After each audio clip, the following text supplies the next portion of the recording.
Assalamualaikum warahmatullahi wabarakatuh. Sobat Misteri Sunyi Mencekam, kembali lagi kami hadir bersama Anda. Seperti biasa kami akan menyuguhkan cerita-cerita misteri menarik. Dan kesempatan kali ini kami masih akan melanjutkan sebuah kisah nyata misteri yang berjudul Petualangan Indra dan Selamat Semboja Kedung Jati Part 6. Ibu. Pelan-pelan Ningrum melorot turun dari punggung Kiai Jambrong, lalu mendekati Sukma sang ibu yang sudah tak berdaya itu. "Ningrum, anakku." Sukma Buningsi mengangkat sebelah tangannya, berusaha menggapai sang anak yang sudah sekian lama ia rindukan itu. "Ibu." Ningrum menyambut tangan sang ibu dan menggenggamnya erat-erat. Isak tangis mulai terdengar dari kedua Sukma manusia yang telah lama tak saling bersua itu. "Ibu, maafkan Ningrum, Bu. Ningrum salah. Ningrum tak pernah mendengar semua kata-kata Ibu. Sekarang Ningrum. Tidak, anakku. Kamu sama sekali tidak bersalah. Ibu yang salah.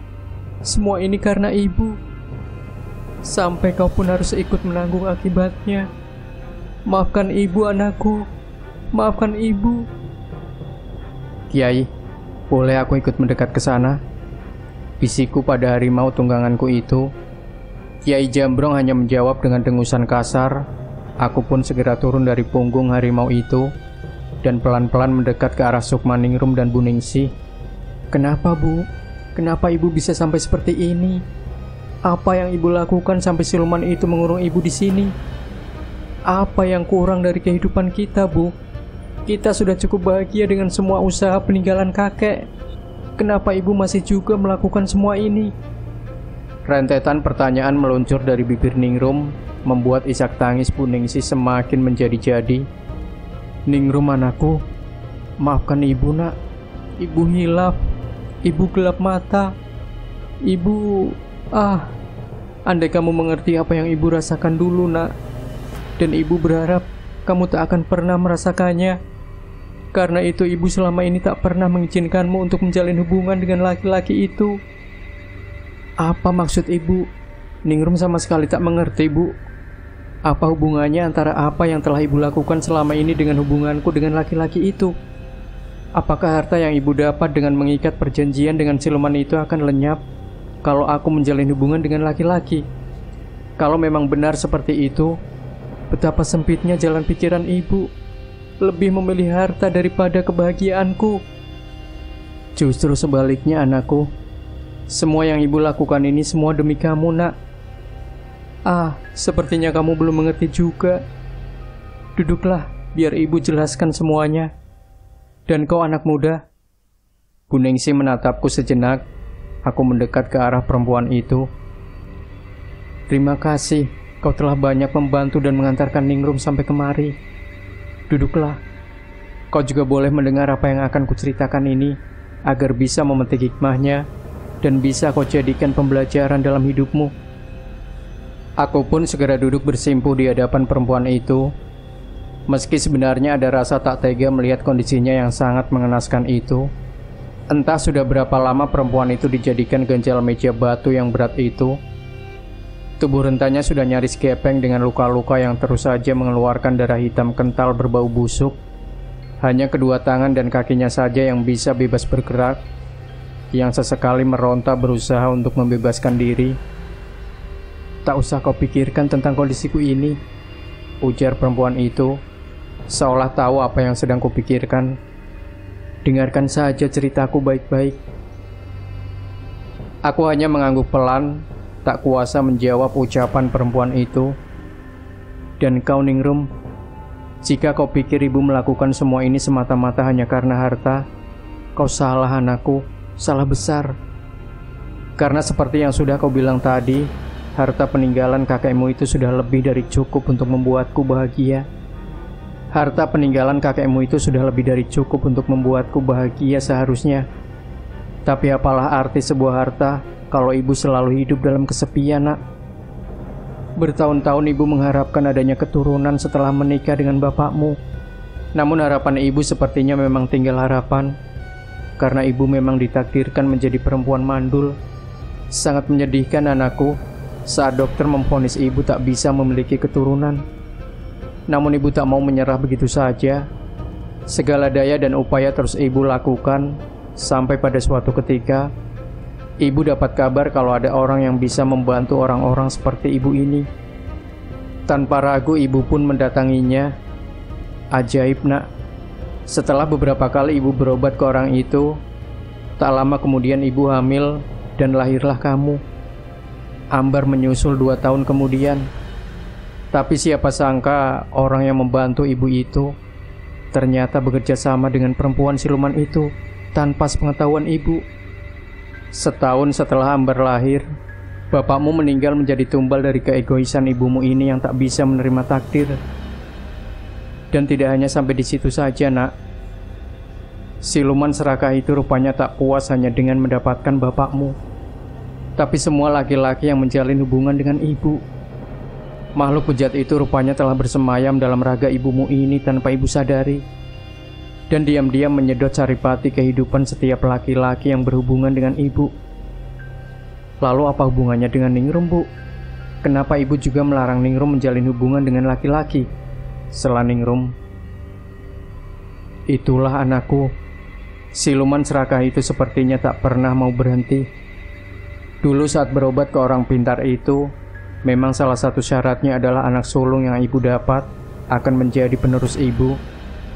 Waktu itu ibu mengiyakannya saja, karena ibu memang tak sadar kalau ada campur tangan siluman dalam ritual yang ibu lakukan bersama orang itu. Andai saja ibu tahu nak, penyesalan memang selalu datang terlambat. Namun paling tidak ibu masih bisa berusaha untuk mencegah dengan melarangmu berhubungan dengan laki-laki.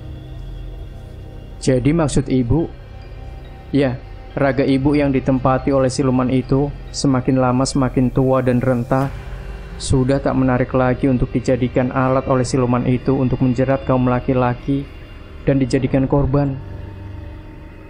Karena itulah, begitu usiamu menginjak 20 tahun, siluman itu mulai mengincarmu untuk ia jadikan raga baru.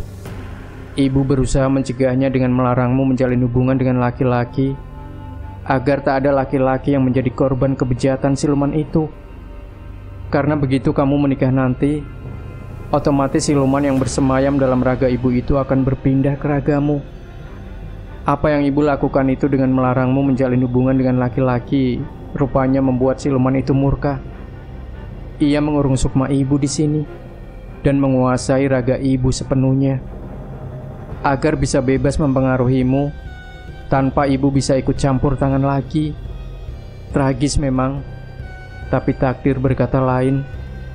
Bersamaan dengan si siluman yang mengurung ibu di sini, di saat itu juga engkau kabur dari rumah.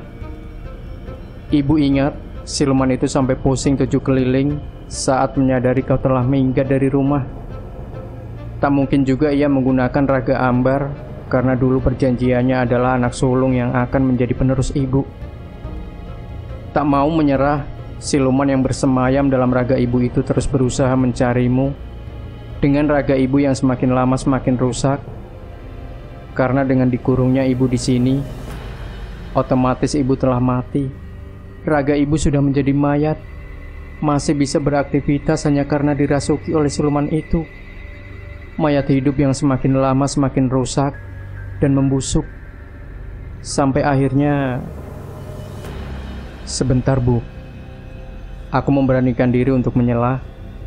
Siluman itu, setauku dia lumayan hebat. Kenapa sampai kesulitan menemukan Ningrum saat Ningrum kabur dari rumah? Ah, kau lumayan cerdas juga rupanya anak muda. Kuningsih tersenyum samar, senyuman yang lebih mirip sebuah seringayan di mataku. Laki-laki pacar si Ningrum itu, bapaknya juga orang yang sedikit ngerti. Ia tahu siapa Ningrum dan apa akibatnya kalau sampai anak laki-lakinya sampai menikah dengan Ningrum. Sayangnya, alih-alih mereka membantu Ningrum, mereka justru berencana untuk melenyapkan Ningrum. Tragis memang. Orang-orang seperti bapaknya pacar Ningrum itu, seorang pengusaha yang lumayan sukses juga, biasanya lebih suka mengambil jalan pintas dan menghalalkan segala cara untuk menyelesaikan masalah. Apalagi masalah yang menyangkut hal-hal berbau gaib seperti ini. Karena itu mereka memilih untuk melenyapkan Ningrum daripada harus menyelamatkannya dari pengaruh buruk siluman itu. Jadi, ya, bapak dari laki-laki yang menjadi pacar Ningrum itulah yang melenyapkan Ningrum dengan racun. Jangan tanya bagaimana cara mereka melakukannya.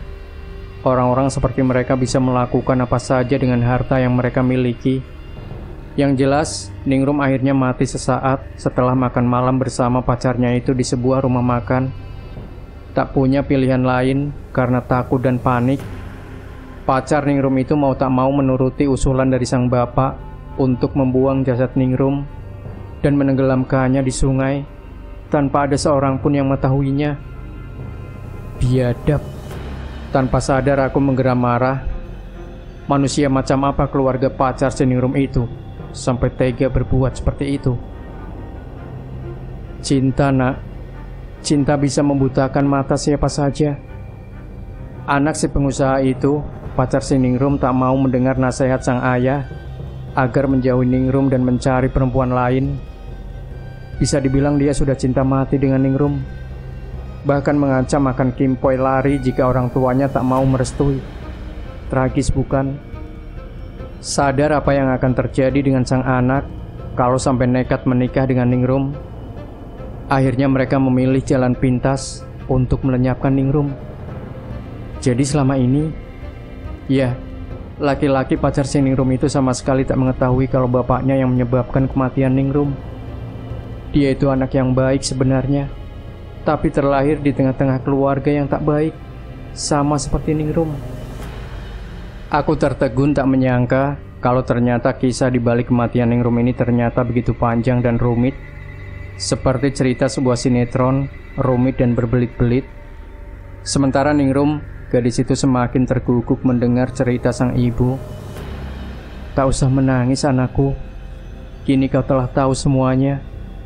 Tak perlu juga kau mengharap maaf dari ibu, karena seharusnya ibulah yang seharusnya minta maaf kepadamu.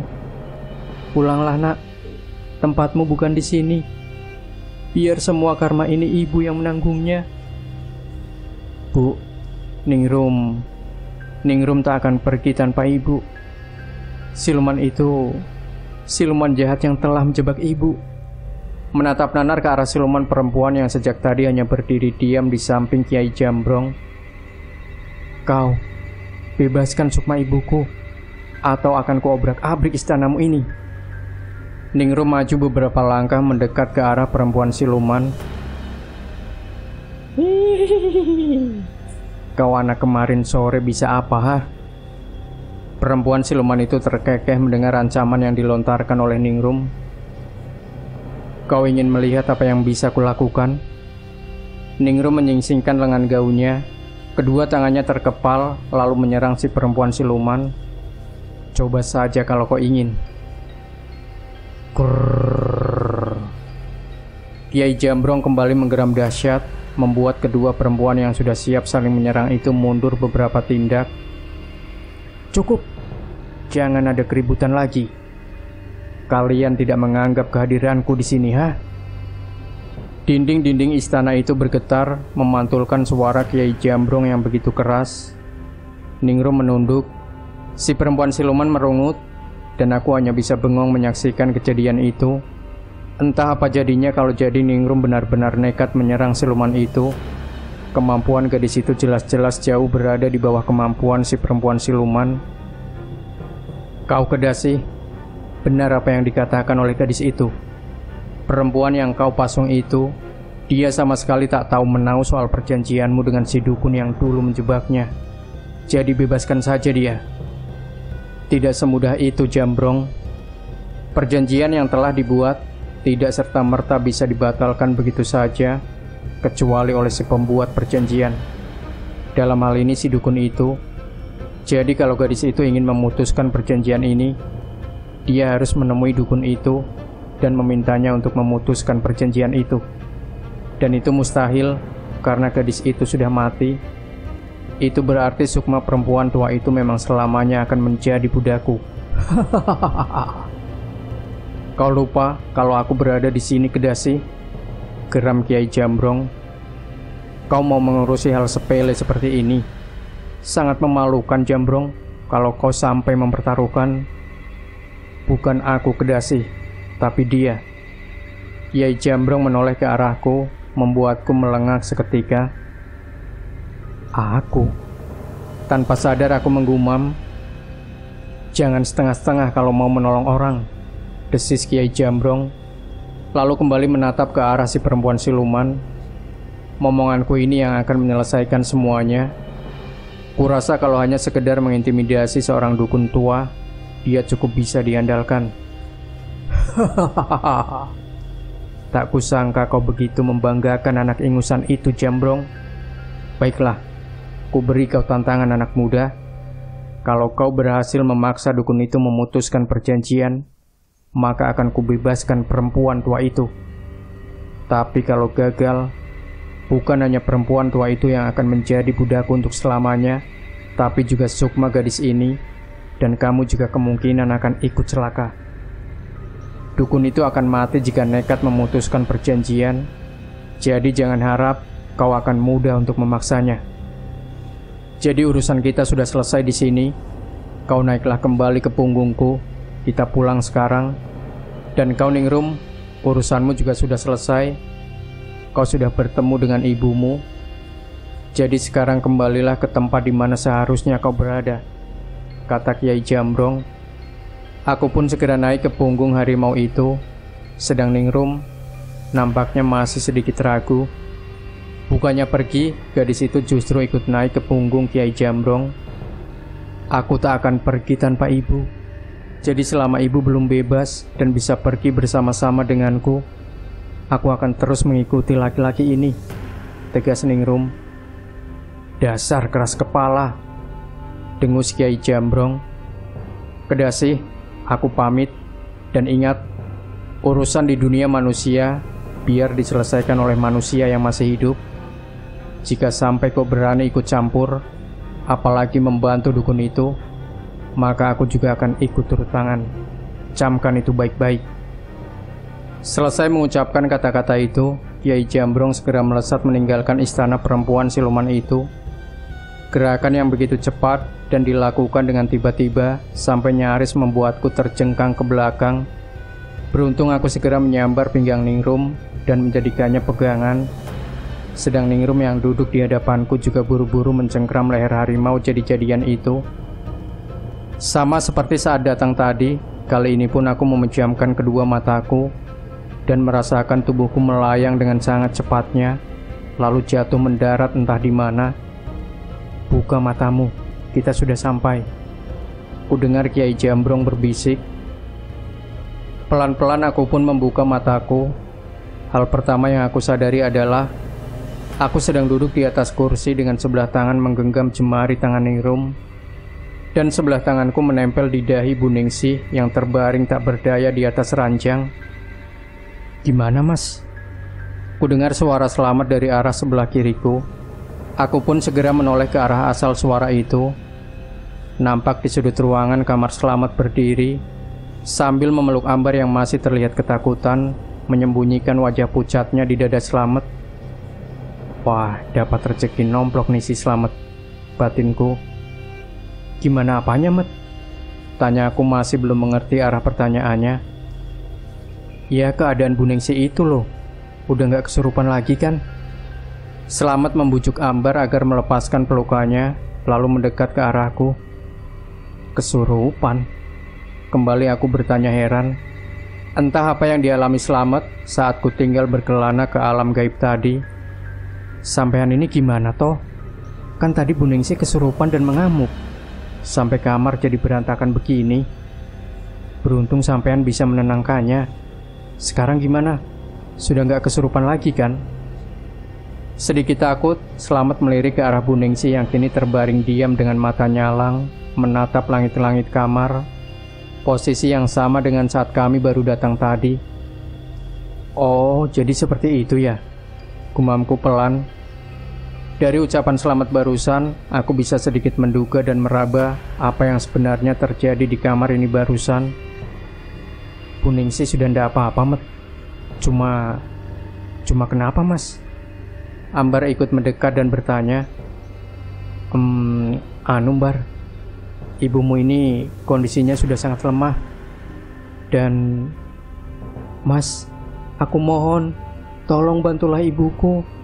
Aku sudah gak sanggup lagi menyaksikan ibu terus-terusan menderita seperti ini, ujar Ambar dengan mata berkaca-kaca.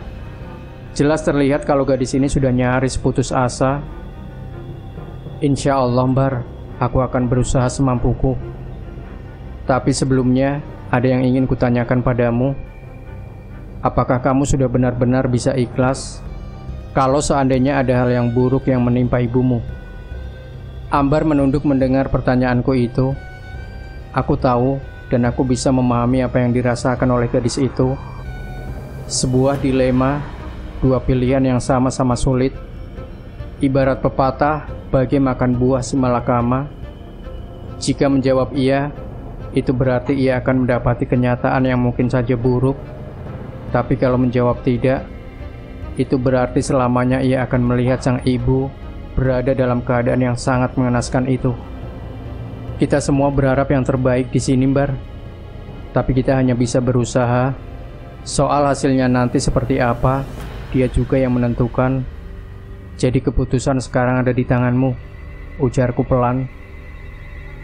Insya Allah aku siap, Mas, jawab Ambar pelan, nyaris tak terdengar. Benar katamu, kita hanya bisa berusaha. Tuhan juga yang menentukan hasilnya. Dan lebih baik kita berusaha meski harus menanggung resiko daripada harus diam saja tanpa berusaha. Baiklah kalau begitu. Mat, bisa tolong kau bantu Ambar untuk mengumpulkan beberapa tetangga di sekitar sini, ujarku pada Slamet. Untuk apa, Mas? Tanya Slamet heran. Untuk membaca doa.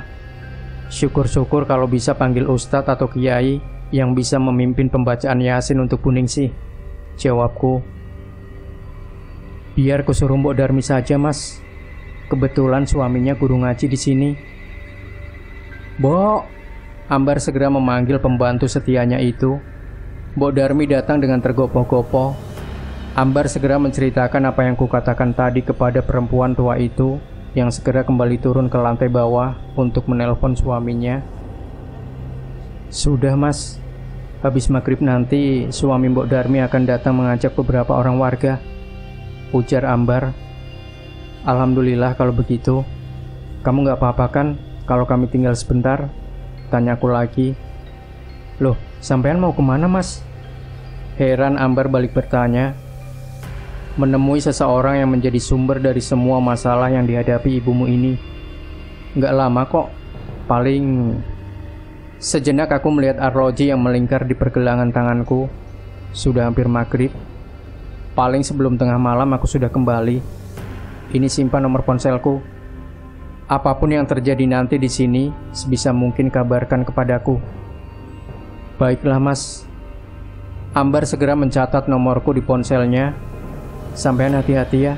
Kalau ada apa-apa juga tolong kabari aku. Ya, kalau begitu aku pamit ya. Jaga ibumu baik-baik dan jangan lupa untuk terus berdoa. Dan kau, Met, kau ikut aku, ujarku. Aku juga ikut. Ningrum tak mau ketinggalan. Aku ingin melihat seperti apa tampang dukun sialan itu. Terserah kamu sajalah, jawabku. Kita mau kemana, Mas? Tanya Slamet saat kami telah berjalan menuruni tangga. Kita jalan-jalan sebentar sambil bersenang-senang. Kau masih ingat kan caranya ngebukin orang? Jawabku asal. Wah, kalau soal itu serahkan saja padaku, Mas. Kebetulan sudah lama tanganku ini tidak makan korban. Senja menjelang, rona jingga di ufuk barat mengiringi perjalanan kami ke arah timur, tempat di mana desa tempat tinggal dukun itu berada. Dan, Sobat Misteri Sunyi Mencekam, bagaimanakah yang akan terjadi dengan Indra dan kawan-kawannya ini? Kisah ini masih ada satu part lagi yang tidak boleh Anda lewatkan, yaitu bagian akhir. Dan jangan lupa berikan komentar Anda, like, share video ini, subscribe channel Sunyi Mencekam, dan kembali nantikan cerita-cerita misteri terbaru dari kami. Wassalamualaikum warahmatullahi wabarakatuh.